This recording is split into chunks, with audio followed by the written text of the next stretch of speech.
Y a todas. Es un honor darles la bienvenida a la presentación del libro La cooperación internacional en tiempos de competencia estratégica, entre el interregno hegemónico y la multipolaridad.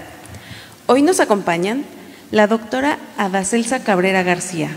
Es doctora en Sociología por el Instituto de Ciencias Sociales y Humanidades Alfonso Vélez Pliego, profesora de la licenciatura en Economía y de posgrado en el Centro de Estudios del Desarrollo Económico y Social de la Benemérita Universidad Autónoma de Puebla. Miembro del Sistema Nacional de Investigadores e Investigadoras Nivel 1. Miembro del Grupo de Investigación en Cooperación Sur-Sur e Integraciones Regionales de la Red Española de Estudios del Desarrollo. La doctora.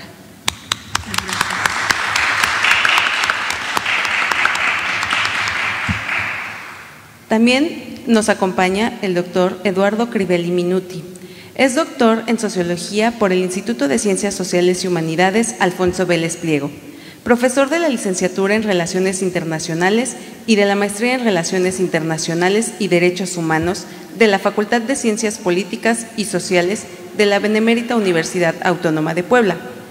Es miembro del Sistema Nacional de Investigadores e Investigadoras Nivel 1. Es secretario de la Coordinación del Grupo de Investigación en Cooperación Sur-Sur e Integraciones Regionales de la Red Española de Estudios del Desarrollo.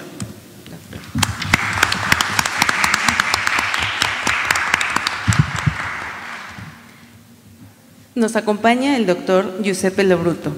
Es doctor en Economía Política y del Desarrollo por el Centro de Estudios del Desarrollo Económico y Social de la Benemérita Universidad Autónoma de Puebla. Actualmente es director del Instituto de Ciencias Sociales y Humanidades Alfonso Vélez Pliego y profesor investigador del posgrado en Sociología en este mismo instituto. Miembro del Sistema Nacional de Investigadores e Investigadoras Nivel 1 y coordinador del Grupo de Investigación en Cooperación Sur-Sur e Integraciones Regionales de la Red Española de Estudios del Desarrollo. Gracias.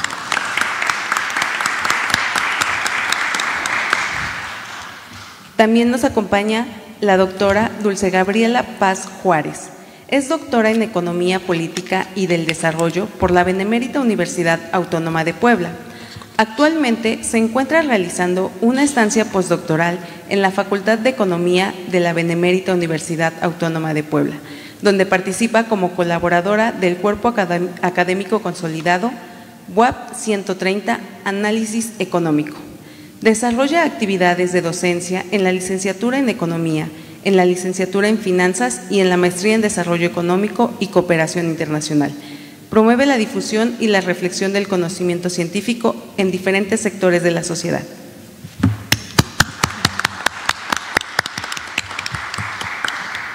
Sin más preámbulos, cedo la palabra a nuestros invitados para su intervención. Gracias, Grecia.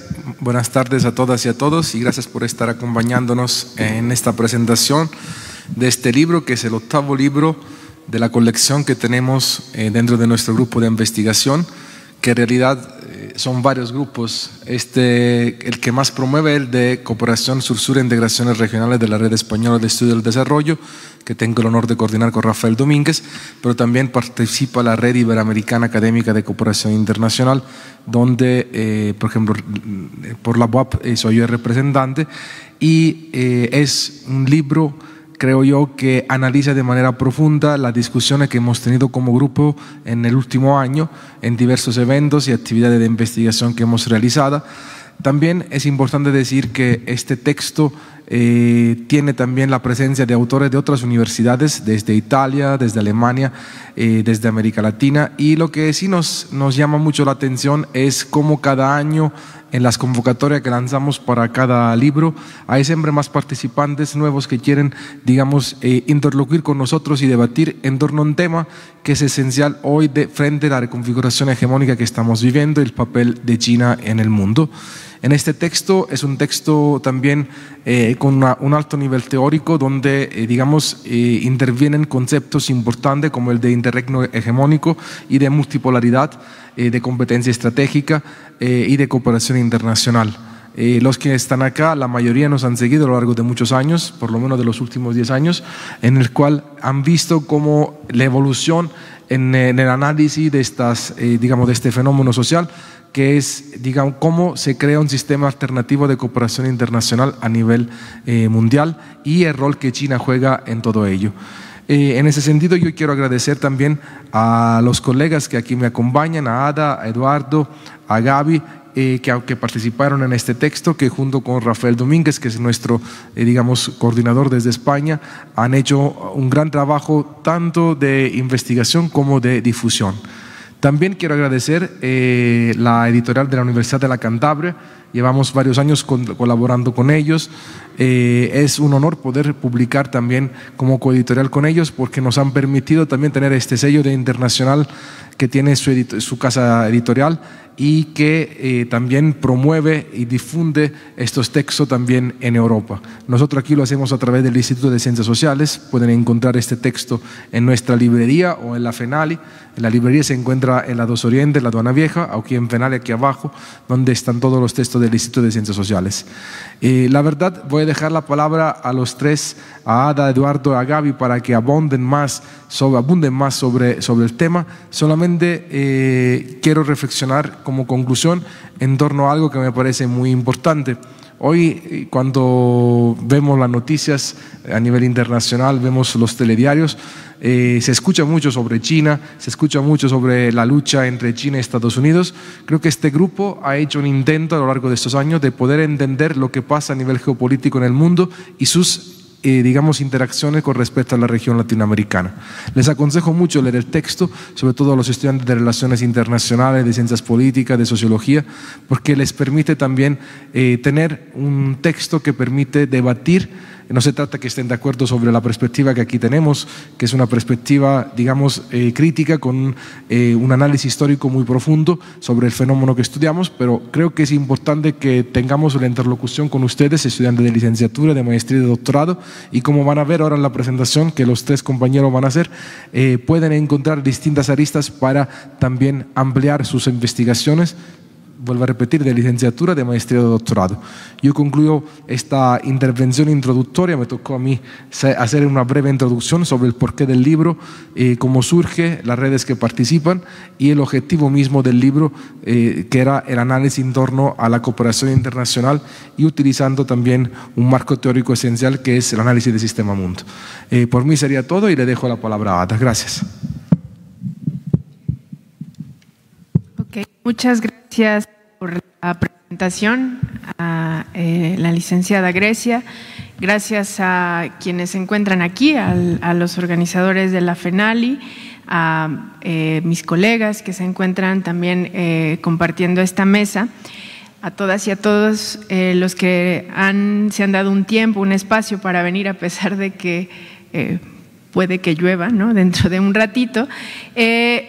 Para mí es un gusto siempre compartir el espacio con mis compañeras y compañeros para hablar de este tipo de temáticas que regularmente, ¿no?, bueno, ahora mismo se encuentran ya condensados dentro de este libro, ¿no?, en las páginas de este texto, las reflexiones que tuvimos básicamente el año pasado, ¿no?, a finales del 23 y durante el 2024, cuando, o tomando en cuenta que este libro se publica en diciembre de 2024.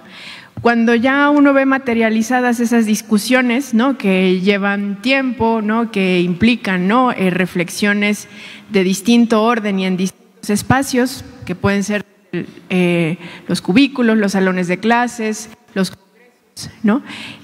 Para mí es muy importante, ¿no?, la ceremonialidad que hay detrás de una presentación del libro, porque es prácticamente, ¿no?, donde se condensa una buena parte del esfuerzo que hay detrás de este texto.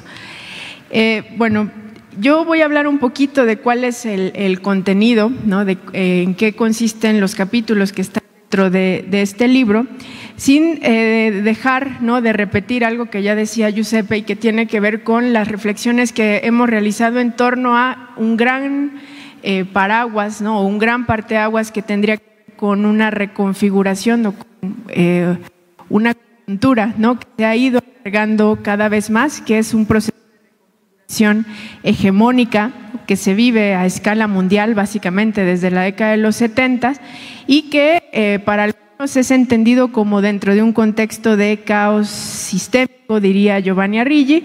Otros no saldrán de esta discusión que proviene de pensar en el interregno hegemónico, ¿no? O este proceso de reconfiguración hegemónica que no termina de concretar. Y otros que hablan de que más bien la tendencia es a una situación o a una realidad poshegemónica, ¿no? Donde la multipolaridad sería lo que terminaría condicionando la realidad inmediata.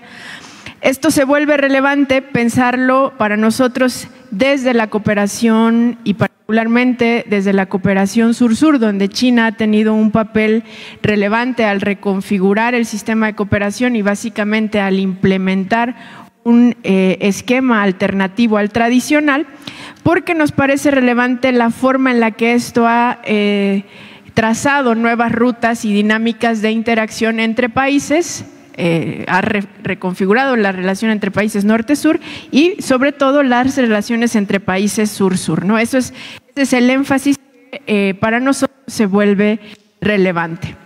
Mira, entonces, desde la cooperación, este proceso estructural de reconfiguración hegemónica, los textos que aquí se presentan parten, en primer lugar, ¿no?, con un capítulo de Rafael Domínguez Martín, de la Universidad de Cantabria, y quien es coordinador del Grupo de Cooperación Sur-Sur, quien analiza el uso instrumental del concepto de democracia como arma de poder blando en la competencia estratégica entre Estados Unidos China en el marco de los respectivos regímenes de cooperación internacional que lideran ambas potencias, el tradicional sur con la representación fundamental de Estados Unidos y el sur-sur liderado por China.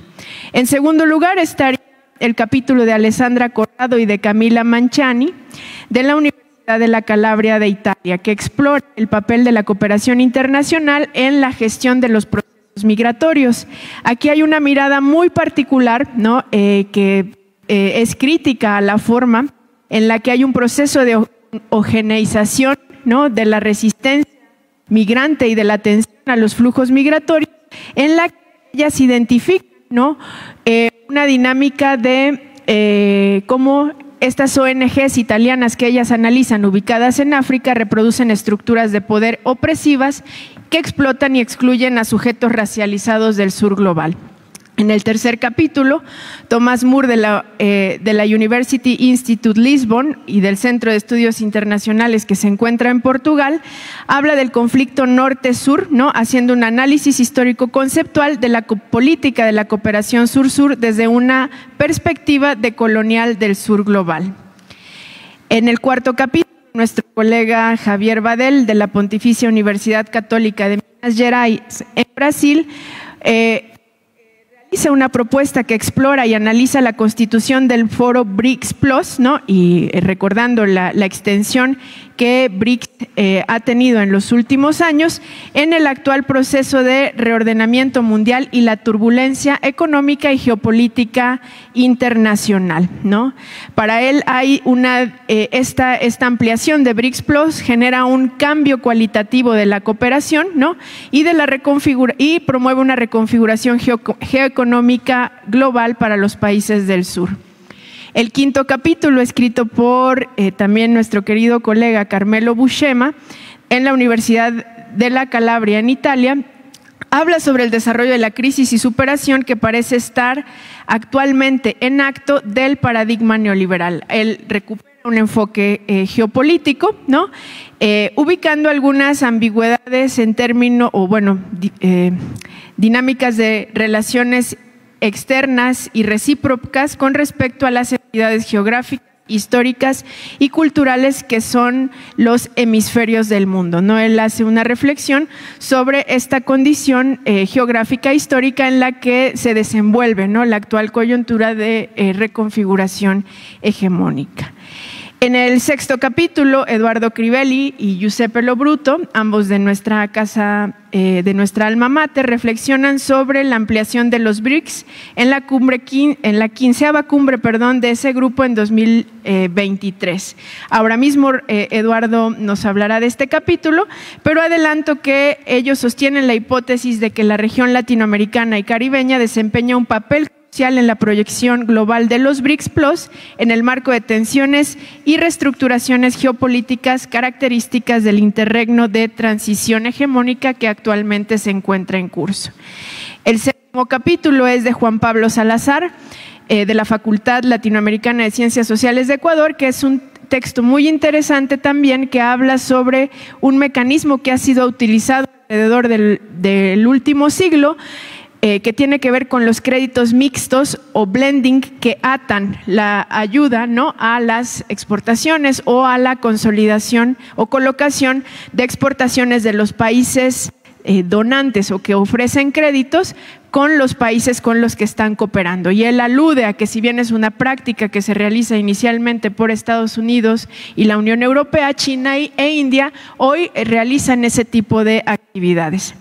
El último capítulo, que es el octavo, es escrito en colaboración entre Dulce Gabriela Paz Juárez, y una servidora, ambas trabajando actualmente dentro de la Facultad de Economía de la UAP, y realizamos un análisis sobre la dinámica de las empresas que poseen capital mayoritariamente público y planteamos que para estas empresas chinas la cooperación internacional se vuelve un brazo fundamental para su expansión a escala global.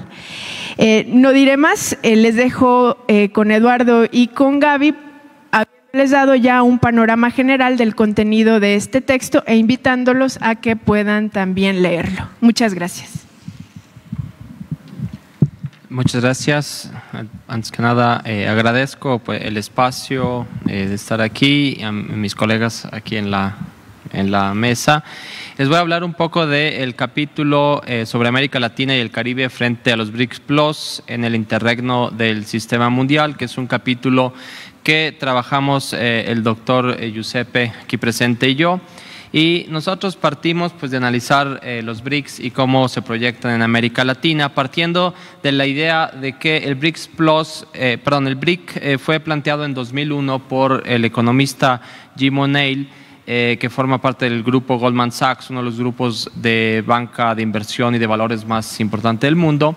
Y O'Neill utilizaba este término haciendo un juego de palabras con la palabra brick, ladrillo, pensando en una metáfora como una especie de grupo de países emergentes que en algún momento se habrían de oponer al G7 o a otros países industrializados en el mundo. El 20 de septiembre de 2006, estos países, Brasil, Rusia, India y China, decidieron formar o institucionalizar su colaboración a partir de este acrónimo, formando el BRIC. En 2010, este grupo decide integrar a Sudáfrica y así se le agrega la S al acrónimo, formando el llamado BRICS. Desde entonces, el BRICS ha tenido distintas fases en su evolución. Por ejemplo, un posicionamiento inicial crítico frente al orden global, lo podemos notar entre el 2009 y 2011. Luego un debate sobre su rol como grupo, si es pro status quo o si es un grupo revisionista entre 2011 y 2015. Luego vemos los primeros logros en la modificación parcial de algunas reglas del sistema internacional entre 2015 y 2019. Luego, por motivos de la pandemia de COVID-19, tenemos un enfriamiento en las relaciones del grupo y finalmente una nueva etapa de expansión que va a comenzar a partir del 2023 con la incorporación de Egipto, Etiopía, Irán, Arabia Saudita y Emiratos Árabes Unidos, conformando el llamado BRICS Plus. Obviamente esta última etapa, ¿no?, ha comenzado a haber ciertas fisuras y tensiones internas que ponen en entredicho, según algunos autores, la cohesión del grupo. Argentina, por ejemplo, había sido inicialmente invitada e integrada a este grupo, pero con la llegada al gobierno de Javier Milei en 2024 decidió que Argentina no se integraría al grupo. También vemos cuestiones como Arabia Saudita, que mantiene una posición ambigua, sin confirmar ni rechazar su adhesión. Y por último, en la cumbre de Kazán de 2024, Brasil vetó el ingreso de Venezuela a pesar de que había sido respaldado por China y por Rusia, pero apoyó la candidatura de Cuba y de Bolivia. como aspirantes oficiales. Y esto evidencia tensiones y divergencias dentro de los miembros del grupo. Sobre todo la retirada de Argentina y la posición que mantiene Brasil refuerzan nuestra hipótesis de que América Latina es uno de los espacios estratégicos para la proyección del BRICS Plus, y sobre todo que América Latina se convierte en un terreno en disputa, que es una tesis que hemos venido manejando desde hace mucho tiempo, en esto que se puede denominar una especie de interregno de transición hegemónica en curso. La expansión de este grupo, entonces, si se lee a la luz de algunas teorías, ¿no?, lo podemos ver como el ascenso y la caída de las grandes potencias, el surgimiento de nuevas potencias, y esto según la teoría que había planteado en principios de los 70s Charles Kindleberger, ¿no?, decía que el sistema internacional se mantiene relativamente estable bajo el liderazgo de una sola potencia hegemónica.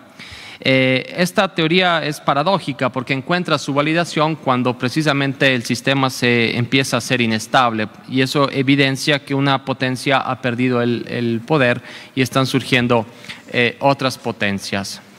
En la lógica de Giovanni Arrighi, que es un autor que hemos seguido en este grupo y lo hemos estudiado bastante, propone comprender estos auge o caída de las potencias en el marco de ciclos de acumulación de capital a escala mundial, lo que va generando un patrón que podemos leer en la historia como un periodo de orden, un periodo de caos, un periodo de orden, etcétera, ¿no?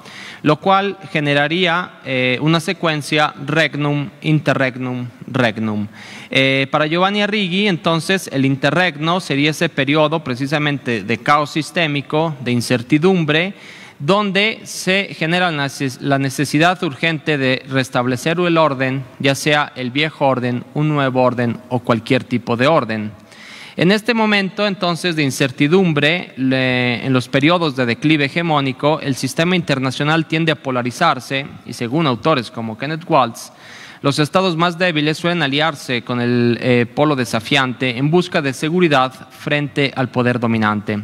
Lo que estaríamos viendo en este sentido, pues son este grupo de potencias emergentes que se alían a China, ¿no?, que sería este polo desafiante al orden hegemónico en declive. Sin embargo, más allá de una lectura mecanicista de la historia, lo que nosotros estaríamos apuntando en este capítulo es que el ascenso de China es un proceso anómalo e intersticial que no es lineal ni plenamente institucionalizado. No se despliega en los márgenes del orden liberal, o más bien se despliega en los márgenes del orden liberal sin replicarlo por completo. Y esto hace parecer que China genera cierta anomalía, ¿no?, delineando la idea de que quizá China no logre tener ese liderazgo. De hecho, Joseph Nye decía que China podía caer en la trampa de Kindleberger, es decir, que el sistema internacional puede tener un vacío de liderazgo, lo cual va a mantener la inestabilidad, porque no existe una potencia hegemónica que lo pueda sostener. Otros autores como Yanis Varoufakis hablarían, ¿no?, de la quiebrocracia en Occidente y la frágil fortaleza de Oriente sin que ningún polo logre mantenerse. Lo cierto es que en realidad lo que estamos viendo es que mientras los Estados Unidos, experimenta signos de desgaste, China no ha buscado reproducir un liderazgo de corte tradicional o de dominio unipolar. Por el contrario, ha rechazado explícitamente el hegemonismo, promoviendo un mundo alternativo de liderazgo que privilegia la multipolaridad, la no injerencia, la cooperación con equidad. Y este es el enfoque en donde nosotros comprendemos que China se articula dentro de los BRICS como líder de este grupo, ahora de los BRICS Plus, y que mantiene o empieza a hacer relaciones económicas, políticas y comerciales con América Latina. China forma parte de los BRICS, pero también ha firmado tratado de libre comercio con Chile, Perú, Costa Rica, mantiene asociaciones estratégicas con 12 países de América Latina, impulsa mecanismos de cooperación regional como los libros blancos que ha promovido en 2008-2016 el foro China-CELAC, el Plan 1+3+6, que orientan las inversiones en infraestructura, energía, ciencia, tecnología y conectividad digital. Esto da cuenta, según nosotros, ¿no?, que más allá de que China utilice a los BRICS como una plataforma para hacer valer sus propios intereses, más bien nosotros creemos que la ampliación de los BRICS parece acelerar un carácter multicéntrico del sistema internacional, resignifica el rol del bloque en un escenario geopolítico cambiante. Y entonces, más allá de la idea original de que el BRICS se presenta como una especie de ladrillo o bloque que hace frente a Occidente, en realidad estaríamos viendo que este grupo de países tiene una asociación flexible que coopera tanto con Occidente como con los países no occidentales. Y esto sería una característica particular de este interregno de transición hegemónica que está marcado por el liderazgo particular de China. El consenso relativo de los otros miembros y la expansión del BRICS representa una oportunidad para América Latina y el Caribe para reequilibrar sus relaciones internacionales, descentralizar el poder tradicional del norte y avanzar hacia una reconfiguración geopolítica que podría ser más justa y representativa para el sur global en el siglo XXI. Dejo la palabra a Gabriela.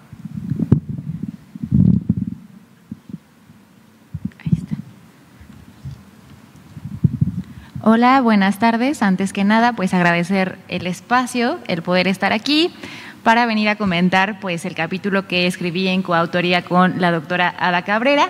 Antes de entrar de lleno a lo que es el capítulo, comentarles un poco de dónde viene ese capítulo. Como mencionaron al principio, actualmente estoy haciendo la estancia postdoctoral en la Facultad de Economía y hago varias actividades, doy clases, pero pues la parte esencial es la parte del proyecto de investigación. Desde el principio se planteó qué estaba pasando con China, qué está pasando con sus empresas. Entonces, este capítulo es un avance, es un avance preliminar de lo que estamos haciendo. El capítulo se llama Empresas con capital mayoritariamente público de China y la cooperación sur-sur en el actual contexto de caos sistémico. Empezamos justamente analizando el rol que tienen estas empresas de capital mayoritariamente público.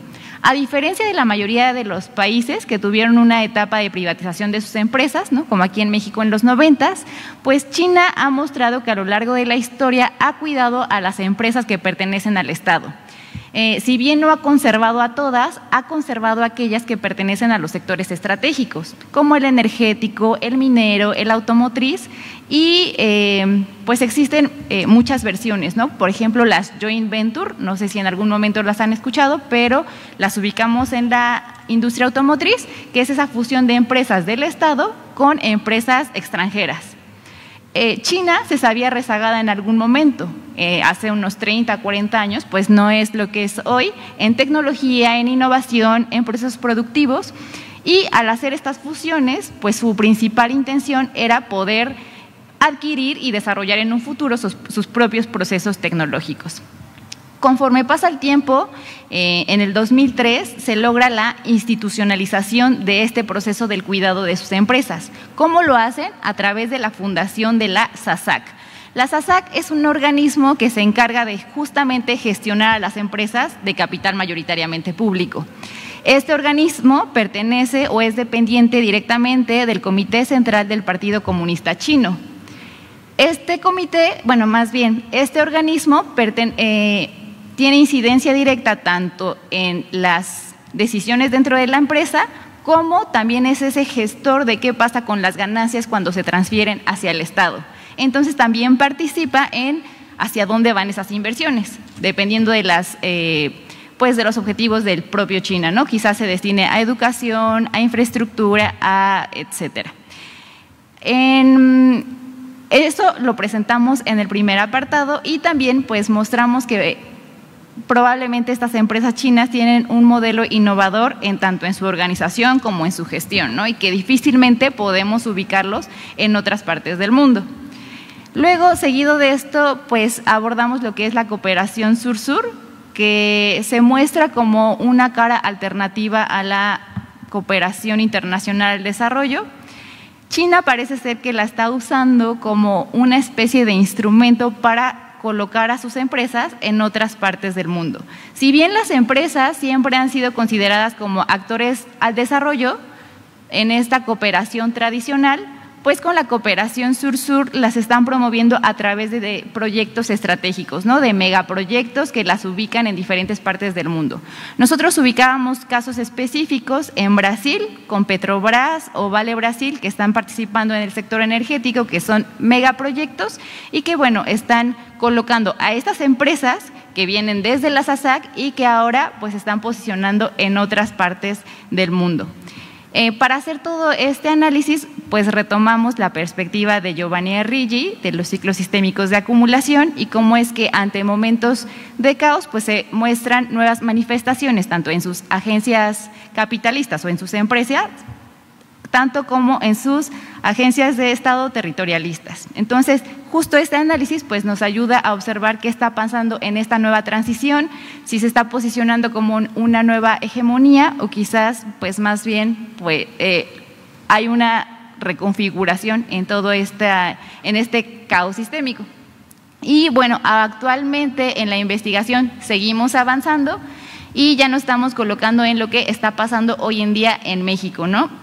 Queremos llegar, o más bien estamos llegando a si estas empresas se están colocando aquí, si están llegando de la misma forma, tienen proyectos o lo están haciendo de una manera pues más tradicional como lo haría cualquier tipo de empresas. Entonces, pues de eso va nuestro capítulo y nuestra investigación en general.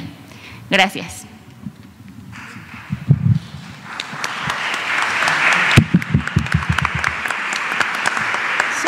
Creo que va a hablar Grecia.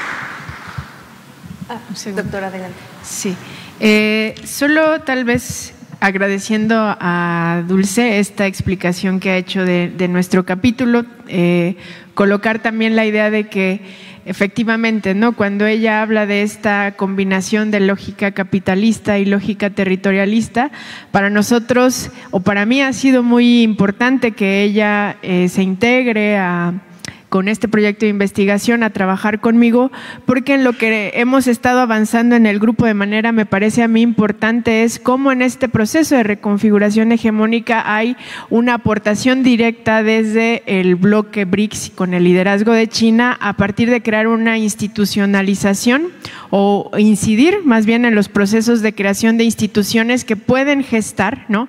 Una suerte de nuevo consenso, una suerte de un nuevo conjunto de relaciones interestatales que podría efectivamente presentarse como alternativo o como la posibilidad, no que ya esté dada, pero como la posibilidad de esa reconfiguración o transición hegemónica. Al avanzar en estas cuestiones de orden político institucional o en el orden de las relaciones interestatales, pienso que la aportación del trabajo que Gaby está realizando tiene que ver precisamente con ubicar esas condiciones materiales que permiten entender cómo esta generación importante de productos, de mercancías en circulación, pero sobre todo de excedentes que pone a disposición China a través de distintos mecanismos y de instituciones financieras, coloca o le permite, ¿no? Establecer otro tipo de relaciones con los países del sur, pero también dinamizar todavía más su economía. Es decir, vincular estas condiciones materiales en la reconfiguración hegemónica con estas de orden político institucional que más que nosotros las vinculemos, en realidad es solo en fines analíticos porque se encuentran íntimamente relacionadas. ¿Por qué estoy diciendo esto? Porque dentro de las tesis ya Eduardo mencionaba una, ¿no? Que hablamos de cómo América Latina tiene un rol o puede, ¿no? replantear su inserción en la economía mundial dentro de este proceso de reconfiguración hegemónica. Otra de las tesis que hemos estado trabajando es esta idea de que hay un proceso de emulación, ¿no? de lo que China hace en un momento previo a convertirse en líder hegemónico de la economía mundial, si es que realmente lo logra, o si es que no es que lo esté pretendiendo, pero si es que eso se da al crear un nuevo consenso interestatal. La idea es que hay un conjunto de procesos que nosotros identificamos que replica en este contexto en el que todavía no es hegemónico, pero que replica hasta cierto punto con respecto a lo que fue la hegemonía norteamericana, ¿no? Implementación de cooperación al desarrollo, dinámicas de financiamiento al desarrollo en un sentido amplio, dinamización de las actividades productivas, y este tipo de empresas de las que hablaba Gaby serían una suerte de distinción, ¿no?, con respecto a las empresas, por ejemplo, que catapultaron a la hegemonía norteamericana, y con un rasgo bastante interesante, el rasgo de que en este proceso de reformas de Deng en los 70, 90, o de esta apertura sin privatización que realizó China, un rasgo fundamental era este carácter de mantener la propiedad pública, ¿no?, o la propiedad pública en distintos sentidos, comunal, colectiva, cooperativa, etcétera, como un pilar o algo que catapultara a su economía, ¿no? Entonces, en eso más o menos, solo para complementar tanto lo que han dicho ahora Gaby como Eduardo, y pues gracias. Sí, quisiera concluir esta presentación poniendo en relevancia 3 elementos. El primero que se van a dar cuenta es el tema de la interdisciplinariedad. Aquí hay economistas, politólogos, sociólogos, hay personas con distintas formaciones, pero que confluyen en torno a un marco teórico que permite analizar lo que está sucediendo hoy en el mundo. Esta mañana en el Consejo Universitario algunos compañeros que están presentes comentaban justamente la importancia de las humanidades, del análisis social para entender distintas disciplinas, no solamente las ciencias sociales, también una ingeniería, por ejemplo.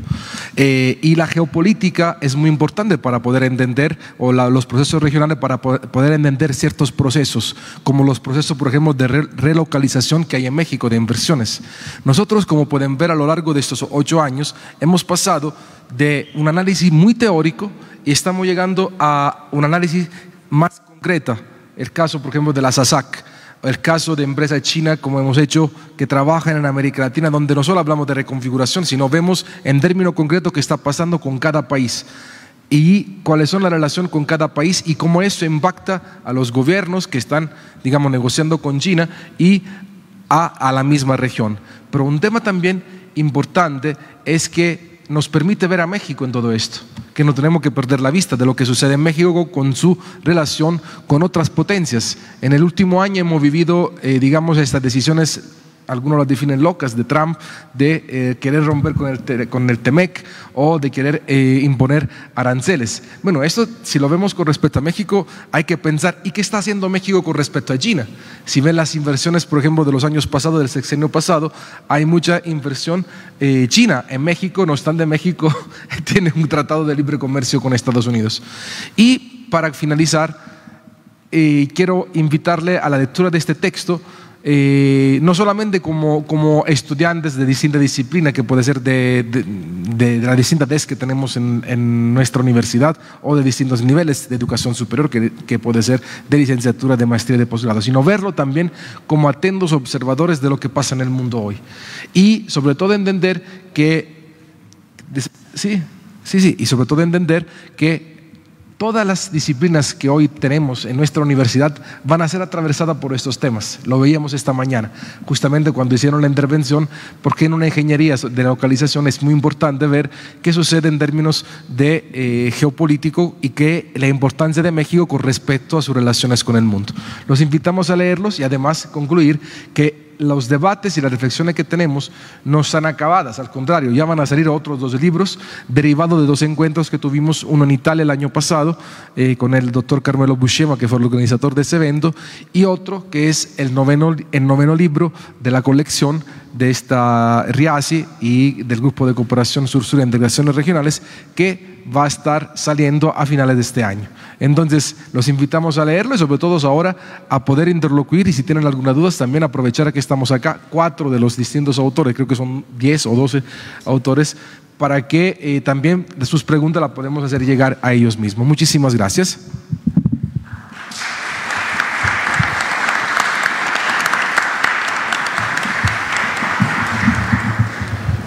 Muchas gracias, doctores. Si alguno de ustedes tiene alguna pregunta, claro. Doctores, ¿prefieren que hagamos las preguntas y luego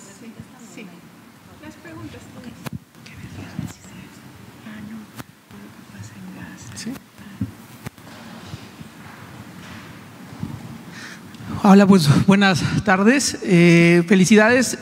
Hace 2 días tuve ya la oportunidad de leer el libro, o al menos 3 capítulos y la introducción, que me parece que es muy interesante. Pero justamente como decía el doctor Giuseppe respecto a México y a China, a mí me surgieron algunas dudas. China en las últimas décadas ha generado una serie de inversión en infraestructura y en temas de desarrollo, pues digamos, en los países del sur global, pero se pensaba que cuando el gobierno de Andrés Manuel López Obrador llegara, pues iba a haber como un acercamiento. Incluso el propio gobierno chino comenzó a generar algún tipo de acercamiento muy cercano, ¿no? Un acercamiento, muy pronto. Entonces, de repente, este tema de infraestructura, la invitación incluso para temas estratégicos de México empezó a decir no. Yo entiendo la cercanía que hay con México, con Estados Unidos, o sea, es muy clara.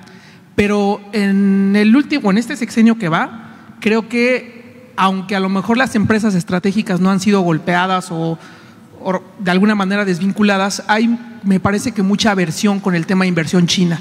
Esta forma de persecución a inversores chinos, cerrar empresas, los cateos que se han hecho en los últimos meses.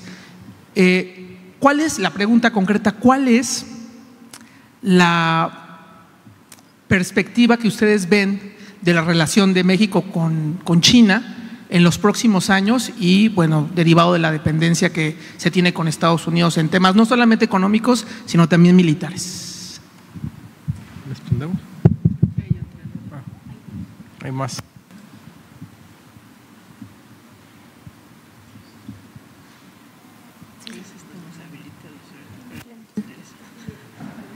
¿Por qué no?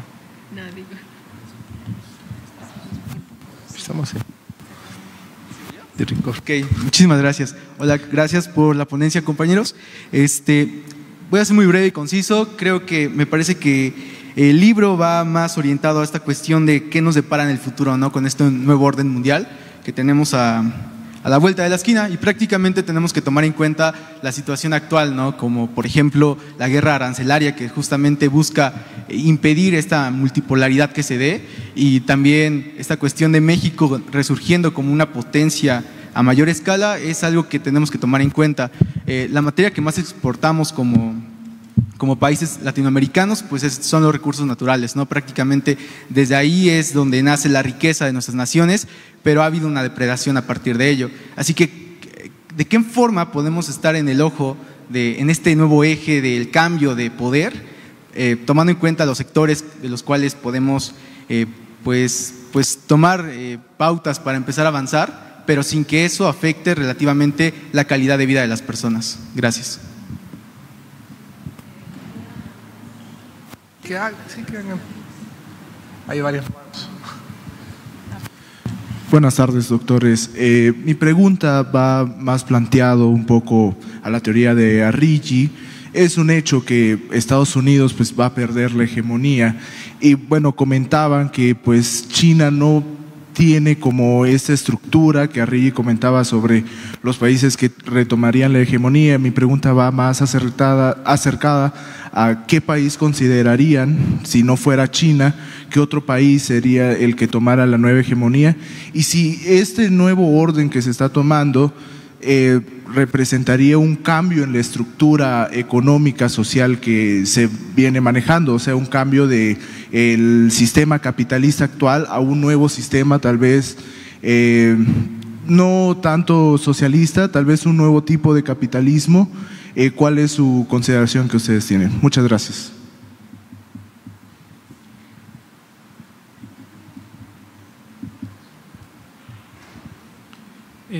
Buenas tardes. Primero que nada, agradecerles la ponencia, estuvo muy interesante. Y mi pregunta va en el sentido de que en esta nueva coyuntura que se está gestando ahorita en el escenario internacional, en el que Estados Unidos recorta la asistencia oficial para el desarrollo a través de lo que era su agencia USAID con la administración Trump, e incluso también se están gestando algunas posturas políticas conservadoras a lo largo de Europa que también están recortando los presupuestos para ayuda al exterior y también para la recepción de personas en situación de refugio, que al final afecta a organizaciones de la sociedad civil, a organizaciones no gubernamentales en el sur global, como lo puede ser América Latina y África, que tienen enfocados proyectos en desarrollo social, combate a la pobreza y combate a la desigualdad. Y que en este escenario, pues estos tipo de actores pues comienzan a buscar alternativas de financiamiento, como se menciona en uno de sus capítulos, que es el de la financiación de ayuda en América Latina por parte de Europa, y que bueno, ahorita actualmente muchas de estos actores no gubernamentales buscan financiamiento. ¿Y cuál es el papel de China en este escenario? Ya que muchas veces hemos visto que en estos mismos actores buscan financiamiento en actores no tradicionales, como lo puede ser Japón, Corea del Sur e incluso Singapur, ya que la ayuda tradicional ha sido recortada. Gracias.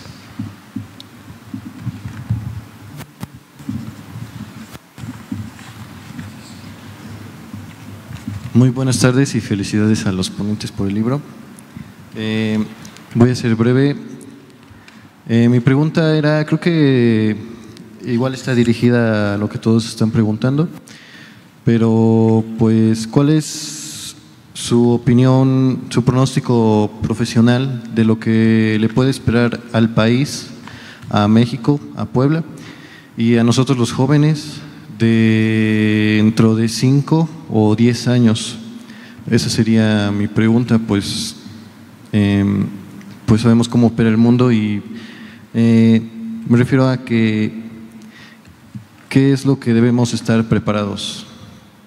Y sería todo. Gracias.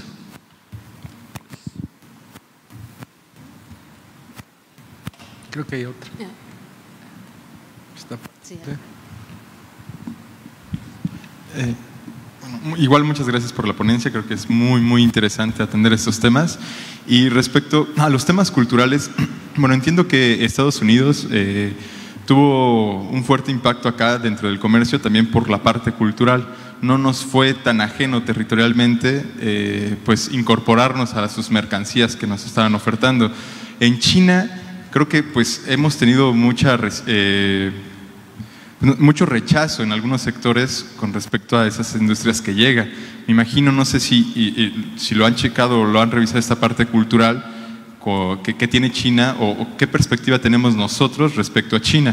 Ahora, considero ya como un comentario aparte, esa es la pregunta, ¿no? La parte cultural en el comercio, ¿no? Para integrarnos con sus mercancías, con su proyecto también de mundo. Y en otro sentido, creo que es importante recuperar nuestra identidad propia, justo para entender o para acercarnos a otras identidades sin la necesidad de integrarnos a una hegemonía cultural, ¿no? Creo que por ahí podría ser una estrategia, una técnica para acercarnos a China culturalmente. Gracias.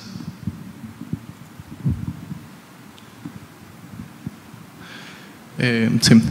Recientemente, por ejemplo, bueno, respecto al tema de China y su integración con nosotros, pues como lo comentó anteriormente un compañero, ha habido cierto pues distanciamiento, cierta cautela respecto de cómo acercarnos con ellos, qué tanto acercarnos, qué tanto aceptar sus inversiones y el comercio, porque pues estamos muy condicionados con nuestra relación pues geopolítica y comercial con Estados Unidos.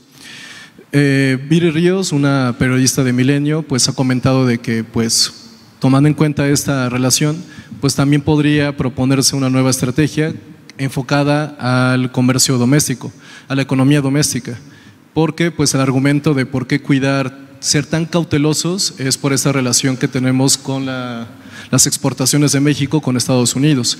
Entonces nuestra economía, según datos que recuerdo, son 30% dependiente de las exportaciones. Entonces, no es un porcentaje tan grande, o sea, sí es muy relevante obviamente, pero no es tan grande, entonces podríamos reenfocarnos a la economía doméstica. ¿Ustedes qué opinan respecto a este nuevo enfoque? Y como segunda intervención, no es tanto del tema, pero sí es muy relevante, es un tema geopolítico. Recientemente se reveló una investigación, un trabajo periodístico respecto al yunque. El yunque supuestamente ahorita estaba pues con todo este movimiento que ha habido geopolítico, el Vaticano y la Iglesia Católica, pues no estamos exentos de ello, y supuestamente pues estaban tratando de interferir para influir en todas las universidades católicas del mundo para que pues esta facción ultraconservadora, que conocemos cuáles son sus implicaciones de yunque que tuvieron en contexto de Guerra Fría, vuelva a resurgir. ¿Y por qué es un contexto geopolítico? Porque pues recordemos, Trump quitó la USAID. Esta herramienta pues era la que utilizaban para ingerir en países extranjeros a través de pues un método blando, pero pues también duro, de intervenciones militares o intervenciones de otro tipo a través de ONGs. Trump la desmantela y pues quedaba la duda, no van a dejar de interferir, pero pues esta revelación de que querían interferir a través del yunque en el mundo, pues no es coincidencia, porque Eduardo Verástegui tiene muchas relaciones, una relación muy cercana con Trump. Entonces, ¿ustedes qué opinan respecto a esto? Pues tenemos que ponerle foco a esta parte de la nueva injerencia que Estados Unidos va a hacer a través de la parte cultural y a través de la parte religiosa, y que pues creo yo que hay que tomarle mucho en cuenta, porque México es el país más católico del mundo. Gracias. Gracias por todas las preguntas y que vamos a responder. Propongo 3 minutos cada quien. Voy a poner cronómetro. Son preguntas que ayudan a reflexionar. Entonces empiezo con la última.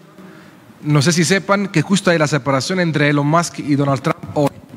Digamos, ya hay una lucha brutal entre los dos. Las acciones de Tesla cayeron un 8% solamente hoy. Y Elon Musk es el representante del ultraconservadurismo a nivel mundial. Estuvo en Alemania en la presentación de este partido nazi, apoyándolo para las elecciones de hace unos meses. Entonces, a ver, yo creo que es una opinión personal. Lo de México hay que entender también. Una cosa son las inversiones privados chinos, otra cosa es las inversiones públicas, las ASAC, las empresas que vienen con otro interés que es más geopolítico y que sí tuvieron un impacto importante en el Tren Maya, por ejemplo, en el Tren del Istmo, en el tren que es de Querétaro a la Ciudad de México, me parece que se llama el tramo, y ellos tuvieron una cierta importancia y creo que van a tener cada vez más importancia porque México no puede estar exento de las inversiones chinas, digamos, es como romper con la globalización también, independientemente que tenga las cuestiones de relaciones con el TEMEC. Luego, en cuanto a México entre China y Estados Unidos, bueno, esto es un texto que aquí hemos reflexionado en distintos capítulos de otros libros, porque si México se encuentra entre las dos potencias, y así va a ser todos los países del mundo. Acuérdense de Europa,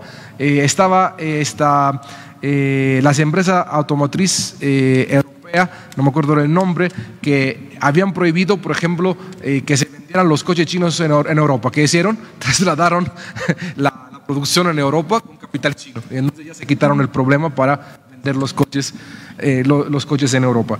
En cuanto al tema de las ONGs y China, bueno, yo creo que va a haber una gran reconfiguración también en el tema de las ONGs. Sí, en el tema de las ONGs. ¿Por qué?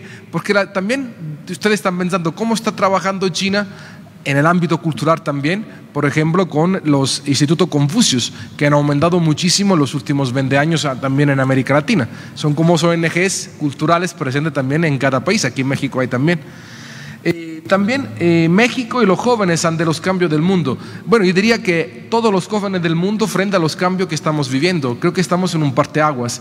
Y la guerra de Gaza, la guerra entre Rusia y Ucrania, que refleja una guerra entre Estados Unidos y China, y los conflictos, por ejemplo, en la franja del Sahel, de África, en el cual hay una reconfiguración también de ese territorio, reflejan un mundo que va a cambiar y que en los próximos 50 años será completamente diferente al que vivimos hoy.